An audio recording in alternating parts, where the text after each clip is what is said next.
You going to bring those back down? What's that?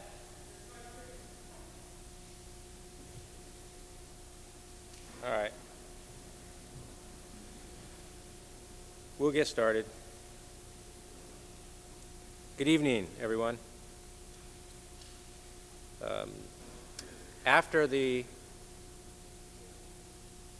presentation, Dolores will have a book signing outside. So if you don't have a book, you can buy one. Or she can sign your hand, and you can. That's what she did to mine. Next, this coming Wednesday night, we also have a lecture by Mark Pauline.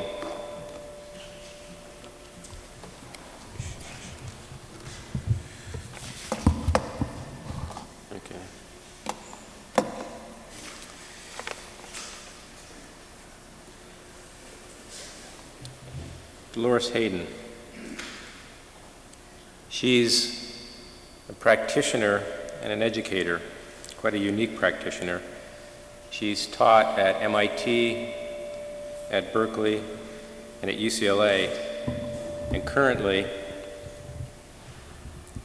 she's a professor of architecture, urbanism, and American studies at Yale. This is louder than usual, isn't it? Seems like it to me, too.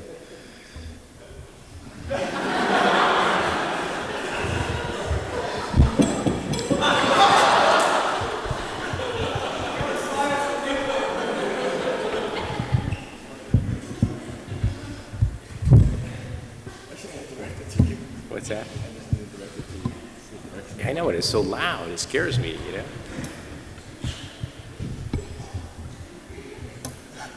This is like being in the bathroom or something, you know? Okay.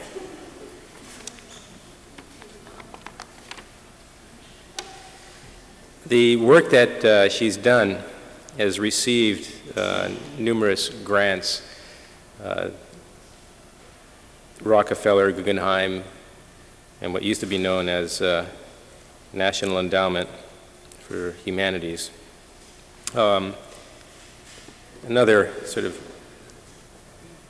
side fact, which is might seem incidental, but it's really not, is that she was a teacher and a mentor to someone who's helped shape this school, Margaret Crawford, who she sent our way. She asked another one of her teachers whether she should be teaching at SCI-Arc, and he told her that it would ruin her career, which just goes to prove another case of he not being such an original thinker and Dolores being an original thinker. She truly is an original thinker, which you'll see tonight. I would also qualify her as a pioneer in an area of architecture that we now would fall into the category of multi-ethnic or multiculturalism. The pioneering work in communitarian architecture, perhaps it could be called, and also feminist design.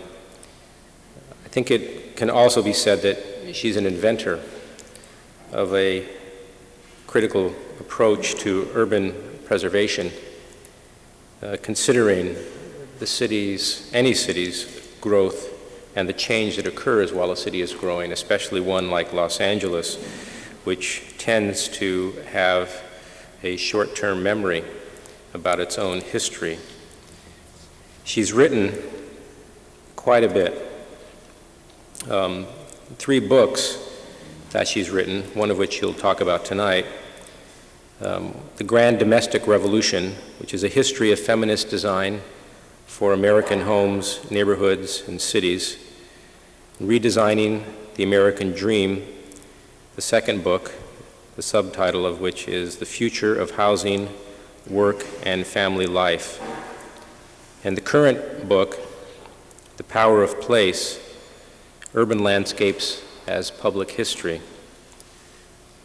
Among other things in this book is that it offers a frame for scene preservation beyond the conventional way of scene preservation, which is connoisseurship of isolated monuments, single buildings, and historic districts. It sees historic preservation as a broad cultural landscape that acknowledges the lives of ordinary people. In reading through the book, there are many lessons. It's an important work for a number of reasons, one of which is, I think these days, as young architects are looking for alternative practices, ones that are more collaborative in nature, the ones that, the type of practice that acknowledges the way architects really work, which is not the way architects tend to talk about the way they work, which is working collaboratively, architecture as a collective enterprise. What makes this type of practice quite unique is that through the work that she's done, which began in 1984, the boundaries for the boundaries that separate social and professional communities were dissolved in order to do the work, providing new formats for collaborative work with the objective of regenerating and preserving cities in meaningful ways. What also I think is important for the young architects to take note of is it's a type of work and type of practice that eliminates waiting for the phone to ring for the next project. It's inventing a life and inventing a practice based on what one feels strongly about. With that, please welcome Dolores Hayden. We're honored to have her here tonight.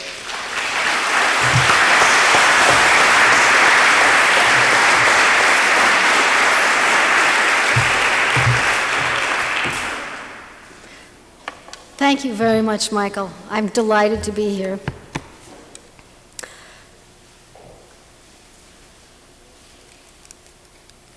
You've given me such a wonderful introduction that I think that students here and members of this audience will be very sympathetic to some of the more experimental and risky things that were involved in the project called The Power of Place, which was started here in Los Angeles in the early 1980s. As background, I might say a little bit about the kind of work that I do. I write about the history of urban landscapes as social and cultural products. I study urban space changing over time. I'm concerned about the aesthetics of place. I'm interested in the question of what gives a physical place a special distinctive character. And I'm also equally concerned about the politics of space. I frequently ask, how do issues of gender, race, age, class, ethnicity affect people's access to the city? I work on the American city, pretty much from the mid-19th century to the present. I teach in both architecture and American studies at Yale. And although I would acknowledge with theorists like Manuel Castells or David Harvey, who've written about the global capitalist system and the spatial and cultural separation of people from their products and from their history. I would acknowledge that this is occurring in our time and certainly is significant in shaping what we can see and feel and experience of a city like Los Angeles. We're experiencing the destruction and restructuring of places on an unprecedented scale.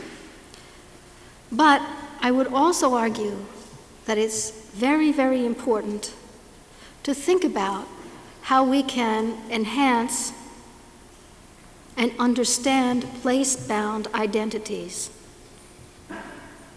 And I think that they are, in both aesthetic and political terms, very, very important in a world where places and spatial connections seem to be diminishing.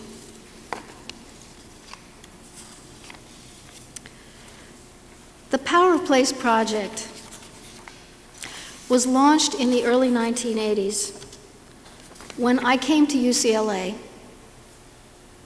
after having received my degree in architecture at the Harvard GSD and taught at MIT for several years.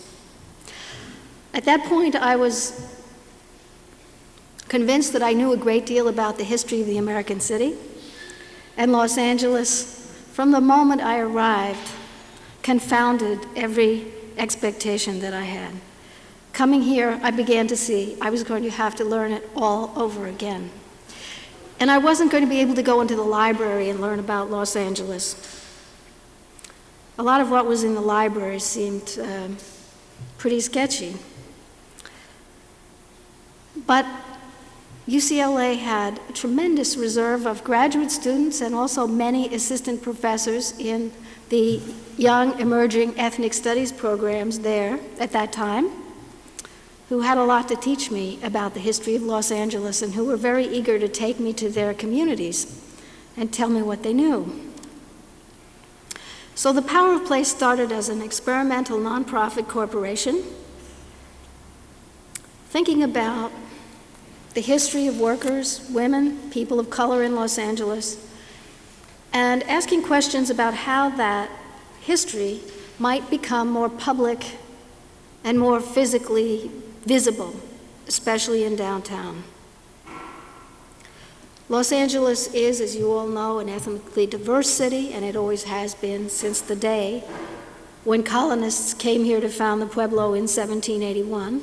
They were a group of mixed Spanish, African, and Native American heritage, and they founded that Pueblo right next to Yang Na, which is the main Gabrielino Indian settlement. LA has remained ethnically diverse into our current time. I'm sure you all know these numbers, but let me just repeat them. The city in the most recent census was 3.4 million people, just under 40% Hispanic of any race. These are the census terms. 37% white, 13% black, not Hispanic, and 10% Asian. And the county of 9 million people is relatively similar. So Los Angeles is like many other American cities in our time. It's dominated by people of color. The word minority is no longer particularly accurate to describe anything that's happening here. And the majority of residents in Los Angeles at the time I started the Power of Place project certainly couldn't find their heritage represented by existing cultural historic landmarks, because in the middle of the 1980s, 97.5% of the official city landmarks commemorated Anglo history, and 96% dealt with men and only 4% with women, including Anglo women. So women and people of color didn't seem to be part of that scene, and they certainly weren't represented in the public art, which was increasingly cropping up in downtown. Yet at that point, there were new monographs, narratives about ghettos, barrios, and ethnic enclaves that suggested the urban history of Los Angeles must one day fill a far more rich and fascinating outline than that percentage of cultural historic landmarks could suggest. Let me put on a couple of slides here. I can manage this. See if we can get the first two slides up. I just hit forward.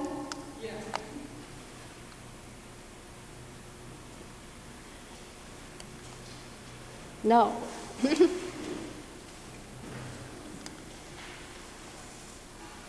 Okay, there's Los Angeles in the 1850s.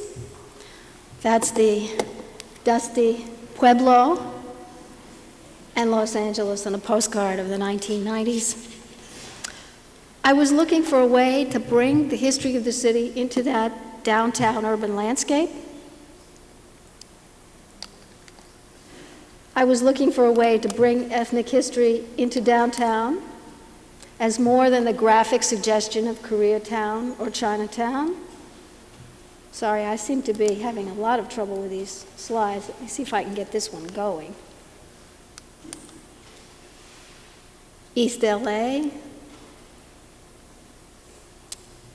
an Italian-American neighborhood close to the center of town, to make those ethnic identities far more visible than simply the signage or colors or forms on the street might suggest. I was also very eager to find a way to challenge the kind of modernist pop history of the city that had been worked out by people like Charles Moore and Rayner Banham, who gave us LA as a freeway environment.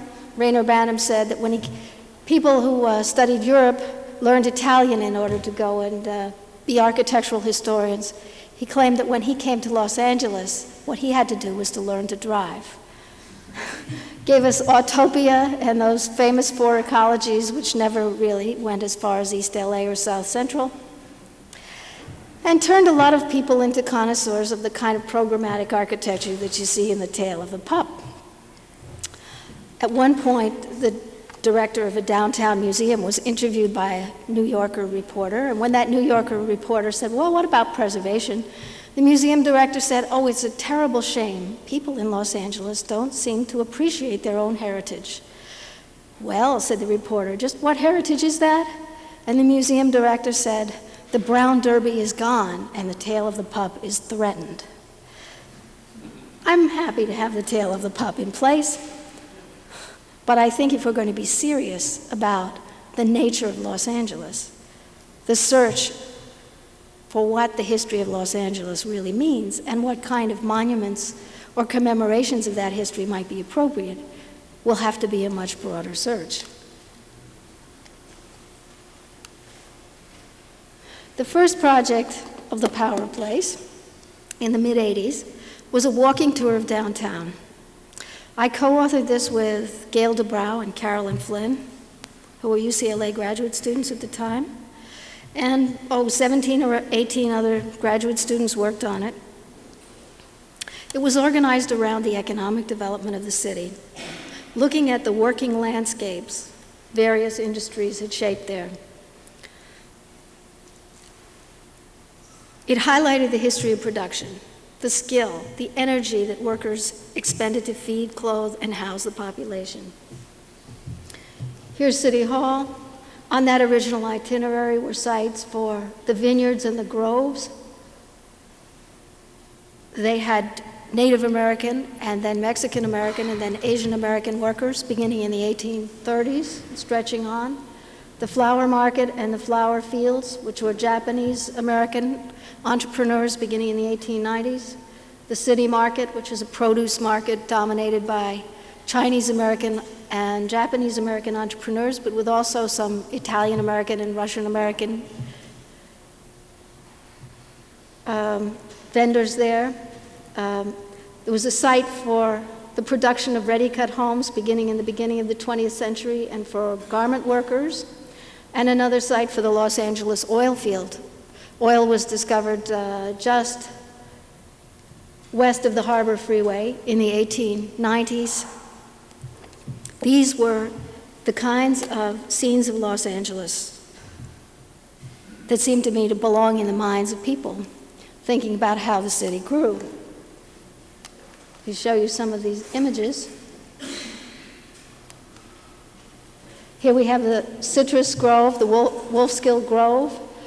The Japanese American Community Center still had one remaining grapefruit tree of the species grown there, which had been preserved and put in front of that building. The flower fields, that's a Japanese American family in a flower field close to downtown. Now, of course, you have to go up to Ventura County or down to San Diego County to see the same thing.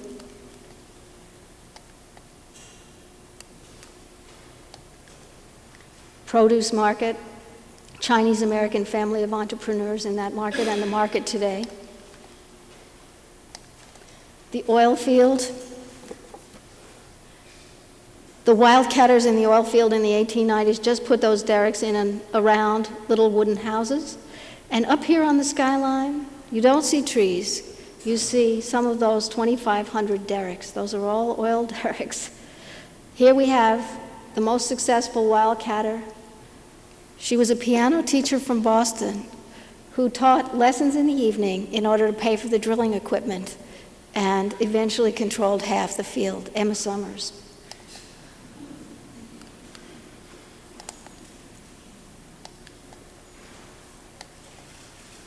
It's the Pacific Ready Cut Homes Company.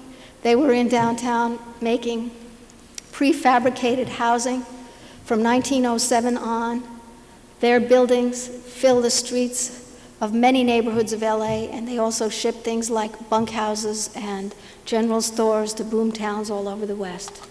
And they had a Mexican-American labor force and built these sorts of interior cabinets to go with the basic pieces cut for the houses.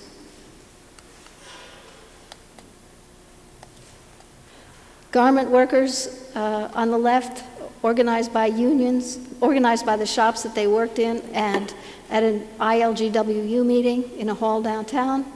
Firefighters were on this itinerary, and that's an African-American fire station at 14th and Central.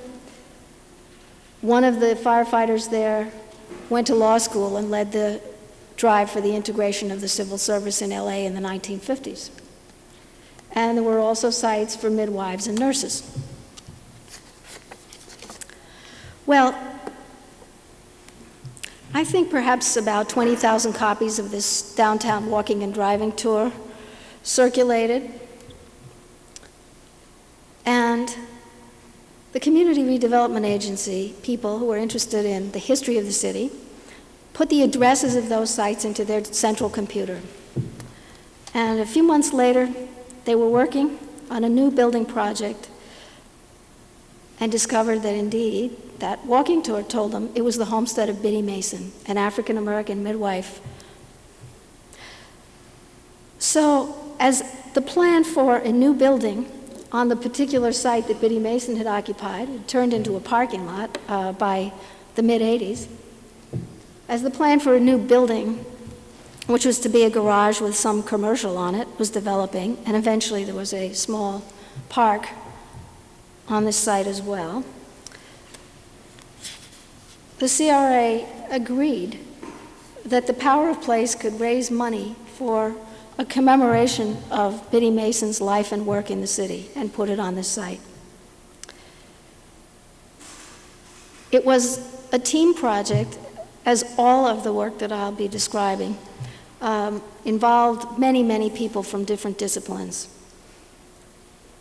All of these projects involved historians, most of them public art curators and artists, often architects and planners, and sometimes people like public arts lawyers who had to write the contracts that were necessary, as well as specialists in preservation.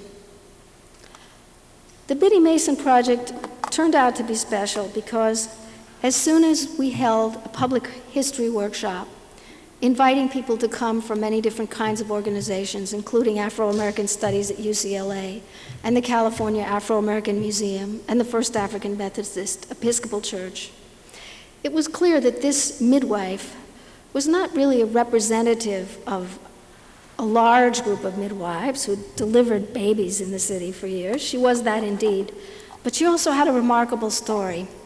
a story that kind of turned pioneer legends around and made them much more interesting.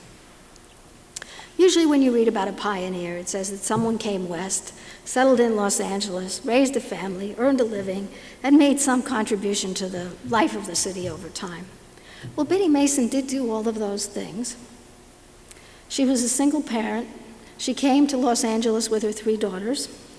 She became the city's most successful midwife, and she helped to found the first African Methodist Episcopal Church. But she came to Los Angeles as a slave. She was the slave of a master from Mississippi, and she had to walk to Los Angeles behind his wagon train, herding the livestock, first to Salt Lake City and then on to San Bernardino before she got to LA. And when she did get to LA, she brought suit for freedom for herself and 13 other slaves in this particular Mormon master's household, and she won her case. Los Angeles at that time was a state that had been admitted to the Union as a free state, but there were still remnants of Mexican law, and there were still plenty of bounty hunters around trying to find black people and take them back to slave states. It was very difficult for her to do this, but she showed incredible courage, won her case, and settled here. So her life was one that could talk about, which would give us the chance to talk about earning a living as a free woman of color in the city. And that story turned out to have some surprises in it, certainly for me, architectural surprises. Here are some of the people who worked on that project. There's a shot of the first history workshop over there with the Afro-American Museum. And there's a retired librarian, Miriam Matthews, who helped a great deal finding the right material. Here are some of the people who worked on this team: Betty Saar, an artist; Donna Graves, public art curator; Sheila DeBretteville and Susan King, both artists.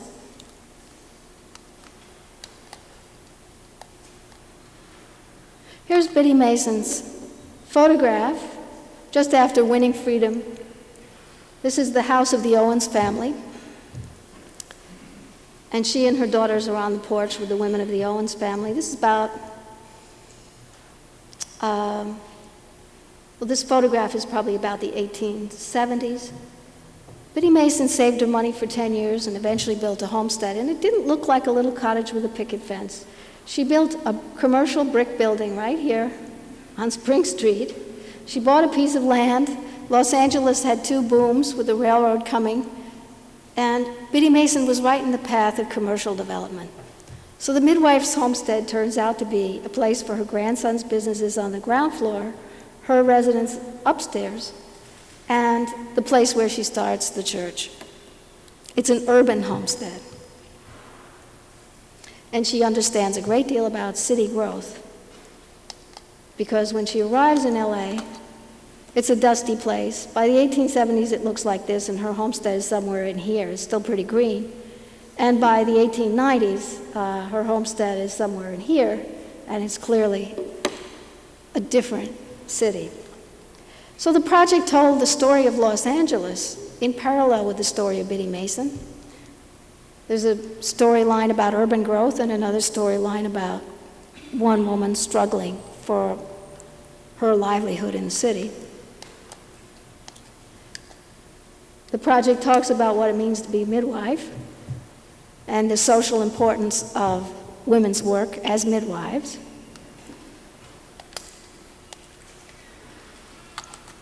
And here's the site plan. Down on Spring Street, this is the block between Spring and Broadway and 4th and 3rd. 3rd and 4th. This is the new building which is going up. This is the little park. This is existing commercial. This is the Bradbury building. And the project eventually included 4 or 5 parts, 2 of which are on site. There's a wall by Sheila DeBretteville telling Biddy Mason's story here at this pedestrian area, and there's a piece by Betty Saar in the elevator lobby. This is a poster by Sheila DeBretteville that included some of the historical background and was distributed to a lot of school groups and church groups as we were beginning to get support for the project. This is Betty Saar's piece in the elevator lobby called Biddy Mason's House of the Open Hand, which uses the photo mural and then constructs an assemblage with a medicine bottle that was actually excavated from the site where Biddy's building was. This is Susan's project. It's an artist's book, a very large letterpress book. My favorite page is here, where she's used rubbings from the Evergreen Cemetery, where Biddy Mason is buried. It's over in Boyle Heights. On the back of that rubbing of the vine leaf, it seems to turn into a trail because Susan has printed the names of all the little towns that Biddy Mason walked through on her way from Mississippi to Los Angeles. And this is the wall by Sheila de Bretteville. It's divided into decades, and in each section you can find there are images pressed into the concrete, the midwife's bag, the medicine bottle, the spool of thread and the scissors that would have been in every midwife's bag. And there are slate panels with text incised and limestone panels with photos bonded to them. Here are a couple of the slate panels, for instance. On the left, you see that the site is a bit out of town amid gardens and groves in the 1860s. If you look right above that wall now, of course, you see the Bunker Hill redevelopment. And in the panel for the 1880s, Biddy Mason is feeding the homeless. I liked reading that panel to the mayor and the head of the CRA when the project opened, because it seemed to me they could do quite a lot better themselves along these lines. Here's the deed to the homestead. And this document, the freedom paper that Biddy Mason received, saying that all said persons of color were free and entitled to their freedom forever at the end of the trial for freedom, when 13 slaves won their emancipation. And they carried those papers wherever they went. Now the wall, I think, became a place that began to bring people together. Some visitors would show images of LA in the 19th century. That's a map. A woman is showing her daughter. Here's Sheila de Bretteville leading a tour down the wall, and there's a blind woman, in fact, feeling her way along the wall.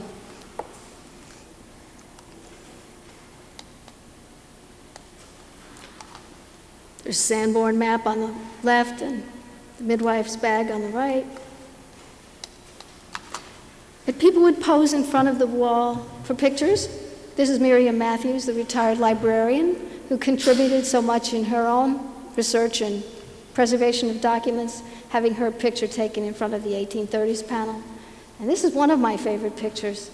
Biddy Mason's granddaughter, great-granddaughter, and great-great-granddaughters in front of the panel with Biddy's portrait.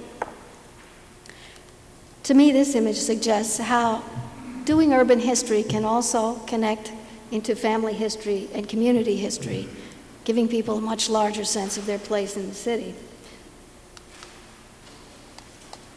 Right above the wall is a garment factory. If you raise your eyes above the wall, you'll see people sewing inside.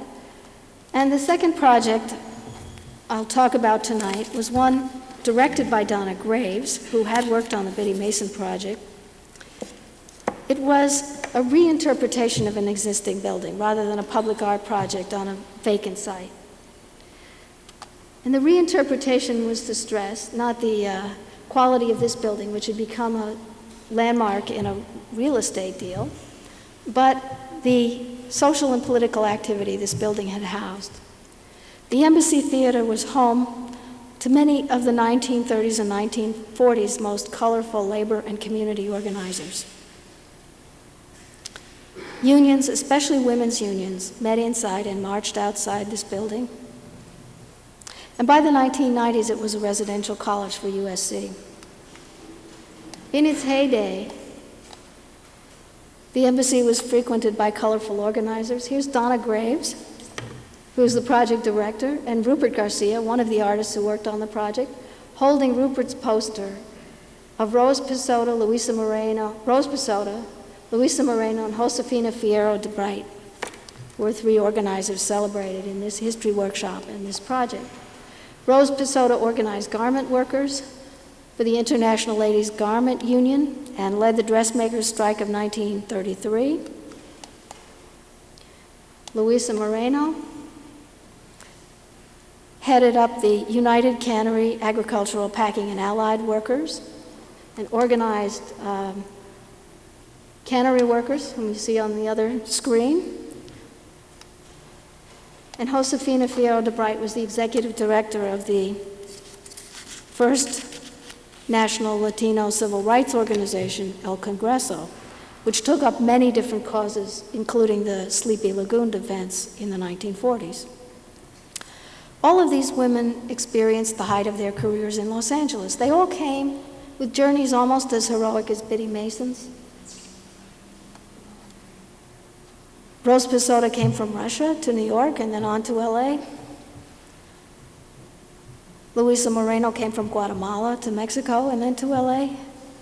Josefina Fierro de Bright came from rural Mexico to Northern California and then down to Southern California. They recruited thousands of Spanish-speaking women and others into their organizations, but their work was so controversial that eventually Pisota resigned as a union vice president, and Moreno and Fierro had to leave during the red baiting years.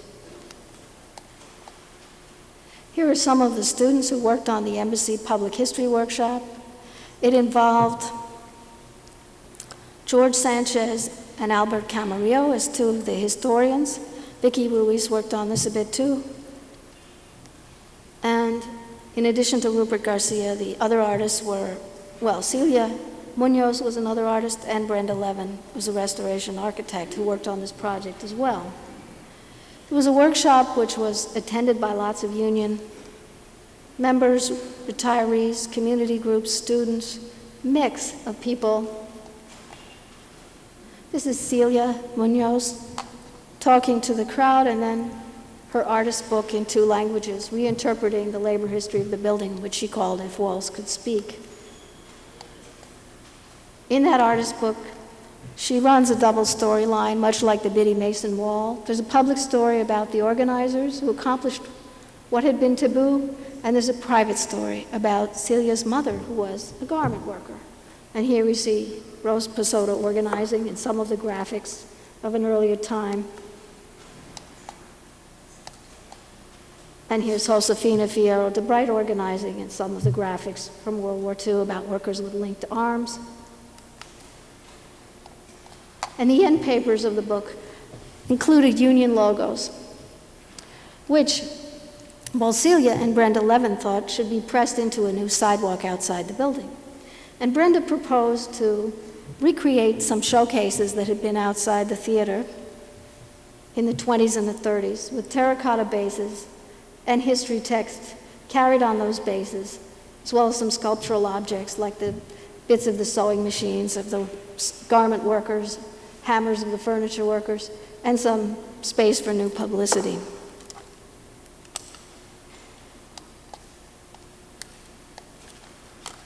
Here you can see what Brenda proposed. Those showcases we were going to go right here in front of the main entrance. This is the residential college. There was a restaurant on the corner, the auditorium section. The showcases would be here, the sidewalk, and just as she was finishing the president was finishing the presentation, one of the USC faculty members leapt to his feet and said that he would donate his entire collection of pamphlets about 1930s and 40s labor organizing if the university would establish a reading room called the Luisa Moreno Reading Room in a storefront and provide a kind of public connection into the activity of the college around this collection. Many of the elements of this project seemed extremely exciting, and it was fully funded. Unfortunately, it turned out that not all of it could be done. The public history workshop and the artist book and the poster were all fairly effective in communicating some of the spirit of the times, but the showcases were constantly being negotiated with both the university and the public works department when it turned out the university wanted to sell a building. And once the building was to be sold, there couldn't be any permanent public art. And the next thing that happened, which was really the final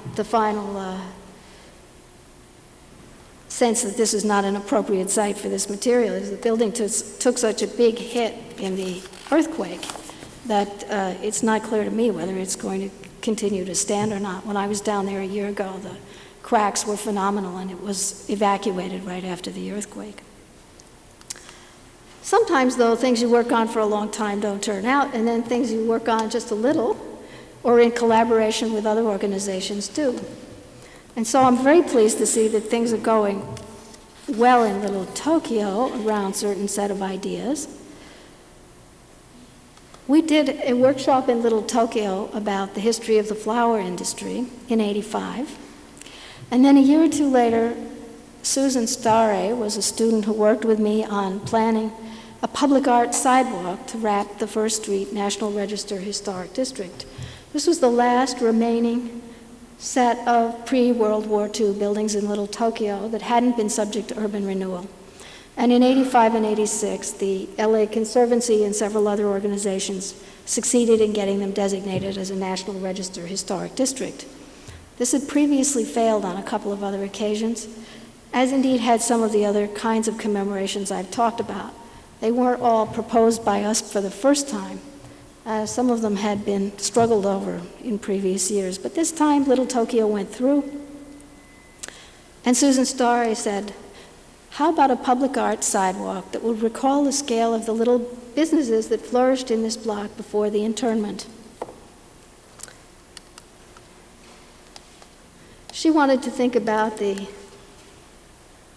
kimono classes that were in that block in the Union Church and the family businesses. Here you can see the historic district. There's the Union Church. These are the little businesses. And here's the Buddhist temple turned into the Japanese American National Museum. The museum was going ahead. The Community Redevelopment Agency said it would do a competition for the public art sidewalk, and Sheila de Bretteville, who designed the Biddy Mason wall, won the competition. And she's currently doing this project along with Sonia Ishii and Nobuo Nagasawa. This is a section of Sheila's proposal for the sidewalk. There'll be dates of significant events, such as this is 1942, U.S. Executive Order 9066, establishes the 10 internment camps where all Japanese Americans are sent forcibly during World War II. She also has much more playful parts on this sidewalk where she has sushi to recall small sushi businesses or Japanese confectionery.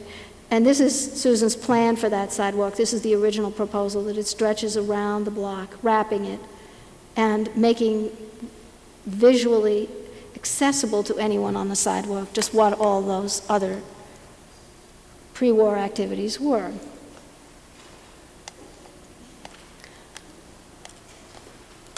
Here are a couple of the designs that will be inset in the sidewalk by Sonia Ishii. These are detention bundles of the kind that people hastily wrapped together when they had just a short time to gather their belongings and take them to the internment camps. And here's the piece by Nobuo Nagasawa. She heard the story, which was in Starre's report, of the photographer Toyo Miyatake, who was to be sent to the internment camp. His studio was in this block.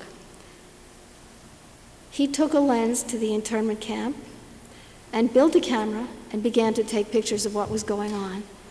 And this replica of that camera, which is 3 times enlarged, shows slides of his photograph on the walls of the Japanese American Museum at night. And that's actually there right now, although the sidewalk is still to be under construction.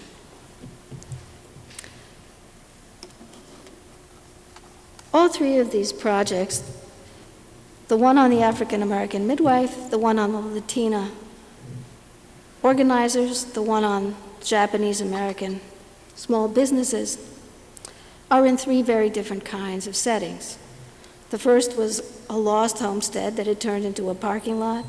The second, a building that was a landmark but needed to be socially reinterpreted. and the third, a National Register district that wasn't going to be very legible or visible unless there was some additional interpretation.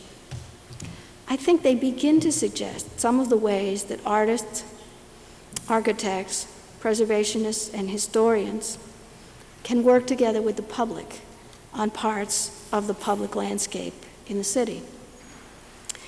In every case, there was a substantial amount of consultation with the public, a process of asking, what is important in the history of the city? What is it that isn't there now that should be there? It's an open consultation. One can't go to a meeting like that with an agenda rigidly fixed in mind. It's a process of listening and thinking and reading and engaging in some discussion.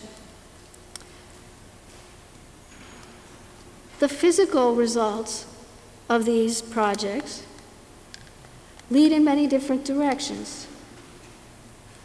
Once that district was reinterpreted and the public art sidewalk was underway, the museum put up an exhibit on America's concentration camps to recall the internment even more vividly. This is a building from Hart Mountain, Wyoming. They moved right next to the museum. Some of you, I'm sure, have seen it, been in and around it. People have quite stirring conversations next to this building about the history of the city and what it means to live in a city with many different ethnic groups. So too, I think the other projects begin to sketch the changing scale of the city over time. They're very small projects in their physical realization, but because there is an urban itinerary sketched out at the very beginning, there's a way of thinking about who lives in the city that's larger than any one of these physical projects, and it stretches through time back to the very visible little first grid of the city from the Ord survey surrounded by the gardens and groves, right into the kind of aerial view that we see as more typical of our own time, when we seem to lose a sense of scale and a sense of agency. The projects were an alternative, certainly, to the redevelopment agency's view that massive commercial real estate development will provide a downtown with an identity or will provide a city with an urban design agenda. These little projects present a pretty different account of the process of building a city. They emphasize the importance of women of diverse ethnic backgrounds to the city and underline that work, both paid work and work in family life, will be necessary to urban survival. I'm often asked, especially by audiences of architects and architecture students, exactly how to translate this kind of social history and preservation planning into the scale of architecture and into the making of new projects. I think that what I'm proposing is an approach to cultural landscape history, understanding the natural and the built environments together, and understanding them as social and economic products as well as physical products. This is complementary to an art historical approach to architecture, the kind of art historical approach that has provided both the basis for architectural preservation or the imagery for a certain amount of postmodern historicism or contextualism. I'm suggesting that there needs to be a social and economic contextualism, suggesting that every site in the city has a history, an important history, and that it's possible to find out a great deal about any given building or its neighborhood or the settlement of the city in the time that that site was first transformed from being part of the natural landscape into part of the human-made settlement. It suggests a long process of development for any given site, a process that includes a certain amount of mapping and appropriating and designing and planning, as well as perhaps discarding and destroying. A much longer look at the making of the built environment and all the actors involved than any kind of traditional architectural history. But I think this is the kind of background that's necessary to urban design if urban design is going to recognize the social diversity of the city, and if urban design is going to be something other than large-scale architecture driven by real estate development. What I'm also proposing here is a process of understanding the historic meanings of urban places by discussing them with the public. I'm suggesting a way of engaging that requires social and historical and aesthetic imagination to discover where the narratives of cultural identity are embedded in the historic urban landscape. And then, once those narratives are discovered, to go on to suggest how they may be interpreted to project their largest and most enduring meanings for the city as a whole. It's not a simple process. It's a very messy, complicated, collaborative process that may take months or years or decades, and will certainly involve dozens or hundreds, or perhaps at best, thousands of individuals.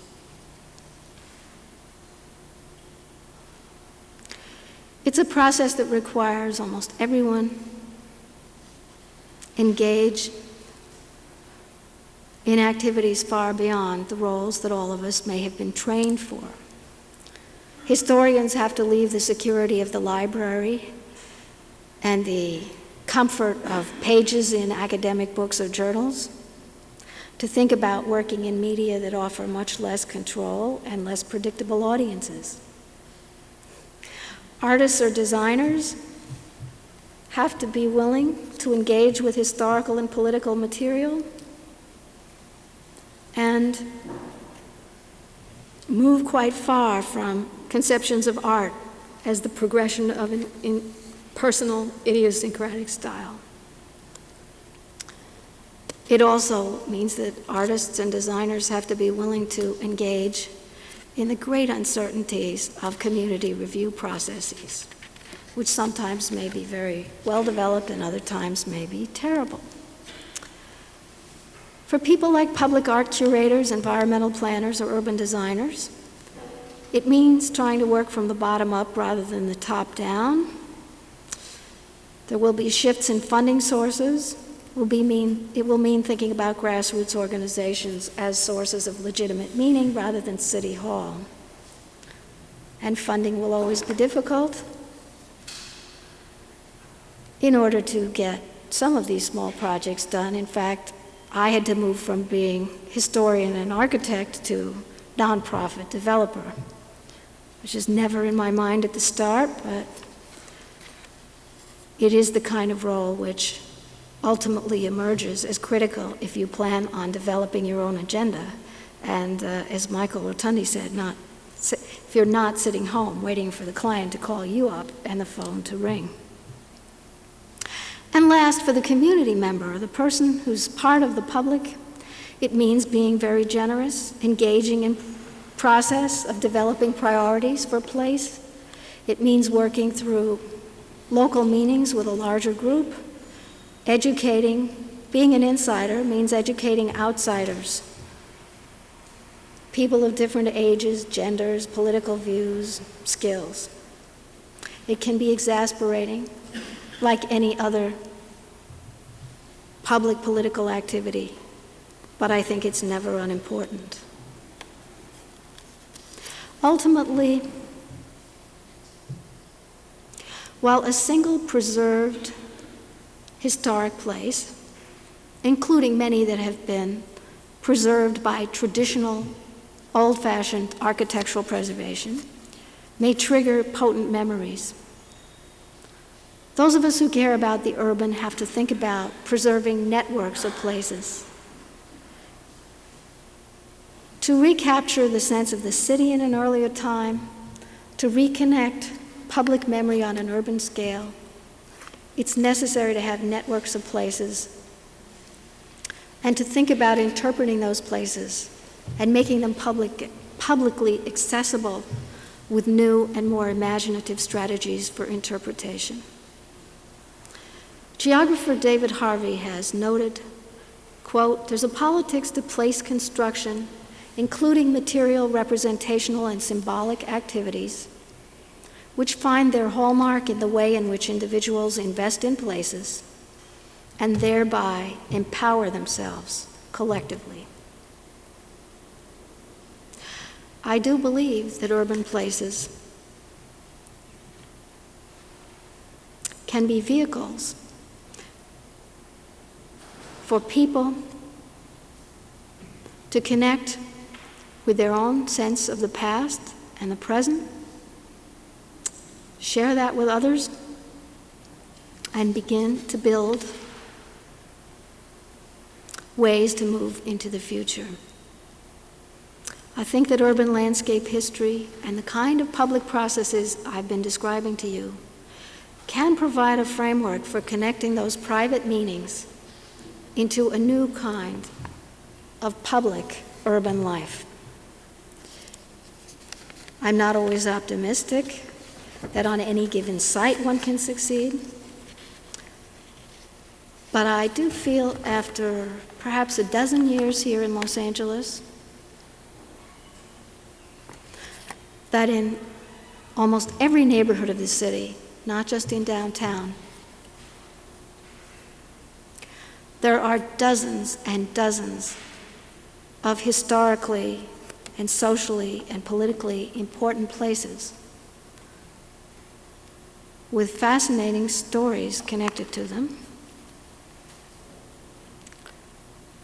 that are available for the artists and preservationists and architects and planners and landscape architects to work on, to retrieve from forgetfulness, and to bring back into the life of the city in vital ways. And I think that this is a small part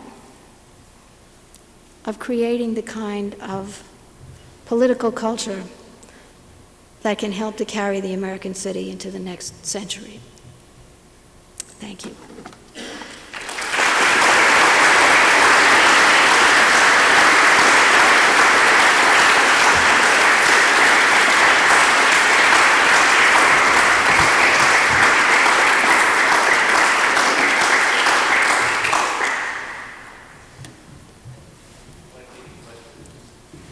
If we have time, or perhaps I should answer questions and sign a few books. That seems easier? All right, good.